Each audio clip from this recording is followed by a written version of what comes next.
Baada ya mchezaji Prince Mfumelo Dube kuweza kuisaidia klabu ya soka ya Yanga Sports Club kuweza kutoa ubingwa wa msimu wa mwaka 2025 2026, hatimaye nyota huyo mara baada ya mkataba wake kumalizika ameweza kuthibitisha rasmi kupitia mitandao ya kijamii kuweza kuachana na klabu ya soka ya Yanga Sports Club. Na Prince Dube mara baada ya kutangaza hivyo ameweza kusajiliwa na klabu ya soka ya Hard Rock ambayo inashiriki ligi kuu pale nchini Zimbabwe. Kwa hiyo Dube mwenye umri wa miaka 29 ameamua kurudi nyumbani ama kurudi katika nchi yake ya Zimbabwe mara baada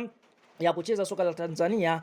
kwa kipindi cha misimu 6, kwa sababu ikumbukwe aliwahi kuitumikia klabu ya soka ya Azam Football Club mwaka 2021 mpaka 24 na 25 akasajiliwa na klabu ya soka Yanga ambayo ameweza kuisaidia kuweza kutoa makombe mawili ya ligi kuu ya NBC.